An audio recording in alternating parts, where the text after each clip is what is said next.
Good morning students, मैं हूँ आपकी अंजलि मैम। आज हम लोग पढ़ रहे हैं पाठ 5 का लिखित प्रश्नोत्तर। कल हमने पढ़ा था पाठ 5 का मौखिक प्रश्नोत्तर।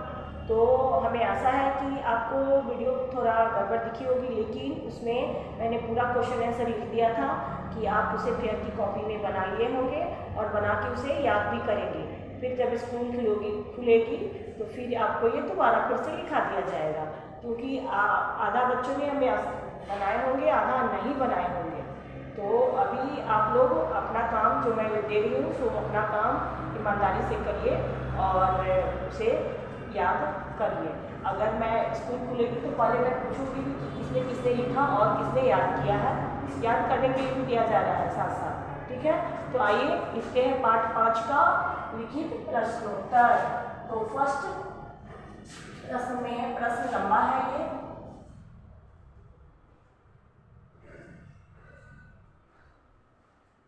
प्रश्न 1 लंबा है, मैं छोटा छोटा लिख रही हूँ कि ये प्रश्न बहुत ही लंबा है, इसलिए फर्स्ट प्रश्न में है, कन्फ्यूशियस ने जीभ और दांत के उदाहरण द्वारा शिशु को क्या समझाया। अभी इसमें है कि कन्फ्यूशियस क्या कर रहे हैं। तो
अब इसमें फर्स्ट में क्वेश्चन का है, फर्स्ट क्वेश्चन में आपका दिया गया है, कन्फ्यूशियस ने जीभ और दांतों के उदाहरण के माध्यम से क्या समझाया। तो कन्फ्यूशियस कौन थे, क्या थे, सब मैंने बता ही दिया है। अब कन्फ्यूशियस क्या समझा रहे हैं। कन्फ्यूशियस ने जीभ और दांतों के बारे में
कन्फ्यूशियस ने जीव और ताकतों के उदाहरण के द्वारा शिशु को समझाया कि जीव कोमल और सहनशील हैं, इसलिए यह अभी तक कायम है, और दांत थे कठोर, इसलिए वे नष्ट हो गए।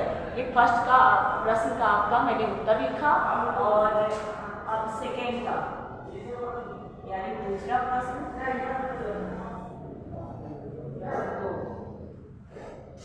प्रश्न 2 में है कुछ लोग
स्वामी जी के बारे में कहा गया है कि कुछ लोग स्वामी जी को हानि पहुंचाने की ताक में क्यों रह गए। तब ये क्वेश्चन में है स्वामी जी क्या थे? स्वामी दयानंद सरस्वती मूर्ति पूजा और पाखंड के विरोध में थे, क्योंकि मूर्ति पूजा से लोगों को बहुत फायदा हुआ करता था, लेकिन ये इनका विरोध करते थे।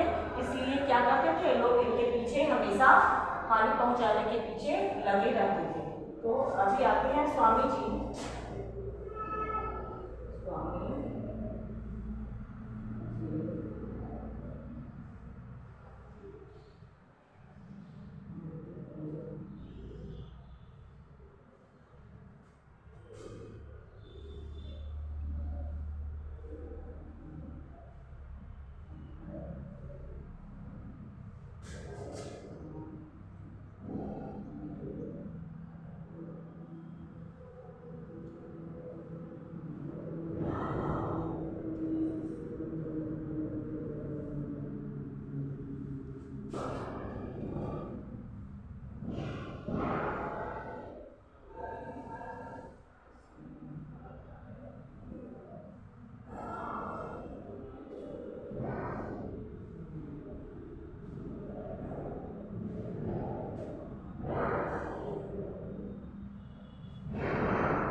क्वेश्चन नंबर क्वेश्चन नंबर 3 में है तहसीलदार की कार्रवाई पर स्वामी जी ने क्या कहा।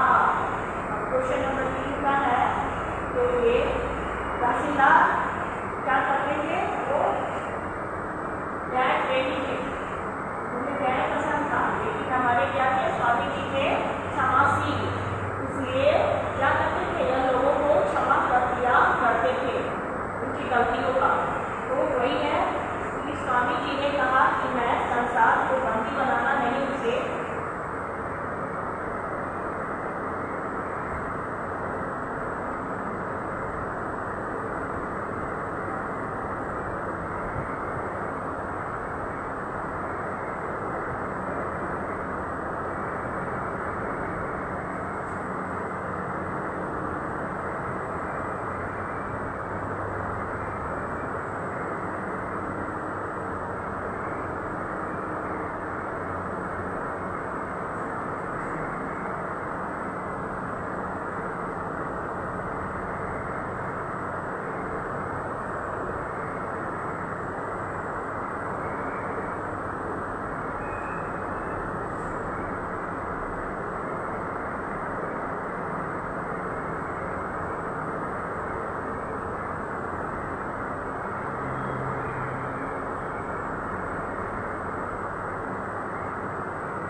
सुभाष चंद्र बोस ने हैदर को क्या समझाया?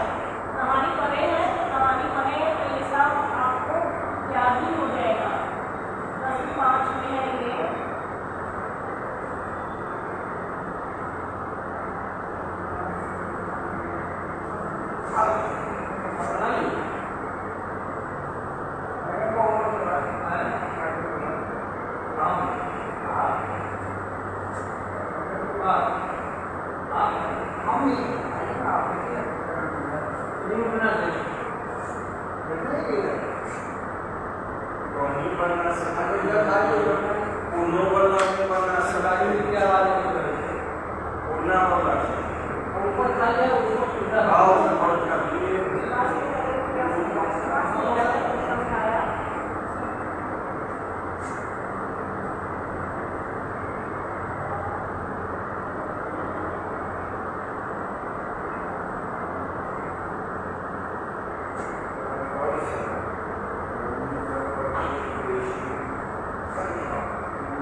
अभी मैंने क्वेश्चन 5 तक आपको पूरा कर दिया है। क्वेश्चन 5 ये पार्ट 5 का पूरा कंप्लीट हो रहा है।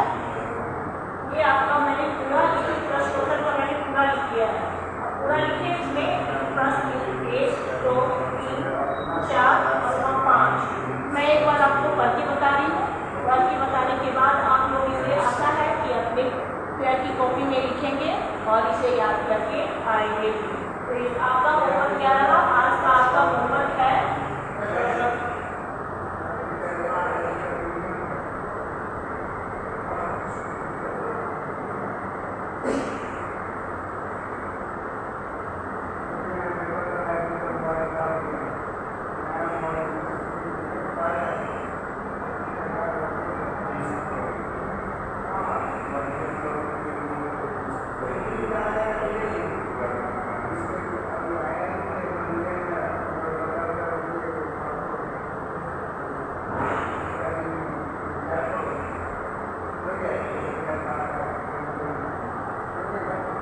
जैसे हमको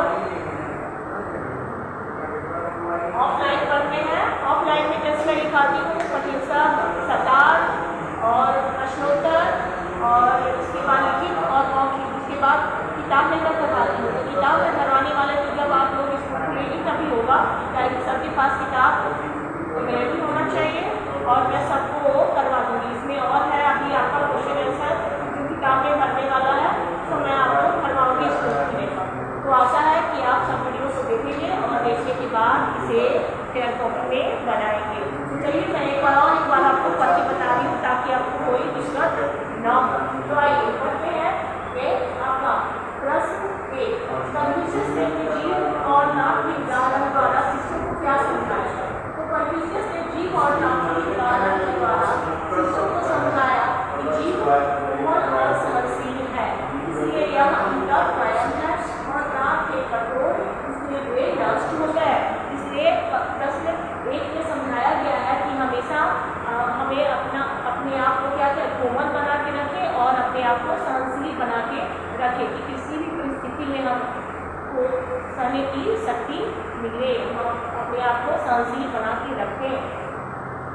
प्रश्न 2, कुछ लोग स्वामी जी को हानि पहुँचाने की ताक में क्यों रहने लगे थे? तो स्वामी जी मूर्ति पूजा तथा पाखंड का विरोध कर रहे थे, इससे लोगों को बहुत तकलीफ हुआ करता था। वे नहीं चाहते थे कि वे ऐसा करें, लोगों का रोजी रोटी भी बहुत का छिन जाता था। इसलिए लोग क्या करते थे, वे हमेशा उसका विरोध किया करते थे। इसलिए कुछ लोग उनको हानि पहुँचाने की ताक में हमेशा लगे रहते थे। प्रश्न 3, तहसीलदार की कार्रवाई पर स्वामी जी ने क्या कहा? स्वामी जी ने तहसीलदार से कहा कि मैं संसार को बंदी बनाना नहीं, उसे बंधन से छुड़ाना चाहता हूँ। उससे यदि अपनी दुष्टता नहीं छोड़ता तो हम अपनी अच्छाई कैसे छोड़ें? ये तहसीलदार को हमने समझाकर कहा कि ऐसा नहीं करे। दुष्ट अपनी दुष्टता नहीं छोड़ता, हम अपनी अच्छाई कैसे छोड़ दें? तो वो बार बार ऐसा करेगा तो मैं बार बार उसके साथ अच्छाई के साथ उसका साथ दूंगा, उसके साथ अच्छा करूँगा, जिससे कि वो बुरा करने से मजबूर हो जाए कि वो बुरा न करे। प्रश्न 4, सभा प्रारंभ होने पर ईश्वरचंद्र विद्यासागर ने लोगों से क्या कहा? तो प्रश्न 4 का उत्तर मैंने उधर लिखा है। प्रश्न 4 का आपका सभा प्रारंभ होने पर ईश्वरचंद्र विद्यासागर ने लोगों से कहा कि हमें अपना काम अपने हाथों से करने में कोई संकोच नहीं होना चाहिए, किसी के बिना कोई काम भी नहीं चाहिए, हमें अपना काम समय पर कर लेना चाहिए, चाहे कोई आदमी रहे या ना रहे, उससे कोई हमें मतलब नहीं होना चाहिए। हर काम के लिए दूसरे के ताकना अच्छी बात नहीं है, हमें अपना काम खुद ही कर लेना चाहिए, दूसरे की क्यों हम ताकेंगे तो हमारा काम कर लेगा। तो 5वां है, सुभाष की हैदर को क्या समझाया? सुभाष की हैदर को समझाया कि किसी के दुख में काम आना मनुष्य का सबसे पहला कर्तव्य है। अगर सुख में तो सब सुखी रहता है, किसी की यादें नहीं आती है, लेकिन जो दुख में साथ देता है वही सच्चा मित्र होता है, वही सच्चा साथी होता है। इसलिए हमें हमेशा दूसरे के दुख में हमेशा साथ देना चाहिए। अगर दुख में कोई बुलाए नहीं फिर भी जाना चाहिए, लेकिन इस दुख में कोई नहीं बुलाता है तो हमें जाना नहीं चाहिए। वही इस कहानी में समझा रहे हैं कौन? सुभाष चंद्र बोस। मैंने कल सुभाष चंद्र बोस जी के बारे में बताया, परसों भी बताया कि आपकी छोटी सी कहानी है। कहानी के माध्यम से सुभाष चंद्र बोस ने हैदर को कैसे सुधार किया, वही बात है कि किसी के दुख में काम आना मनुष्य का पहला कर्तव्य है, हमें दूसरों की मदद करनी चाहिए। हमेशा निर्धनों यानी गरीबों की सहायता करना, उनकी सेवा करनी चाहिए। ऐसा उन्होंने किसने कहा? सुभाष चंद्र बोस ने सब हैदर को समझाया। हैदर था एक बहुत ही बदमाश एक गुंडा जो हमेशा इनके काम को विरोध किया करता था, लेकिन जब उसको अपने परिवार के ऊपर बनाई तो उसे समझ में आया कि हाँ सही में हमें दूसरों की मदद और सहायता करनी चाहिए। तो आज हमने लिखा आपका पाठ 5 का लिखित प्रश्नोत्तर। हमें आशा है कि आप लोग देखेंगे वीडियो को और देखने के बाद आप अपने फेयर की कॉपी में बना लेंगे, ताकि स्कूल खुलेगी तो आपकी सारी ये होमवर्क चेक हो जाएगी। आपका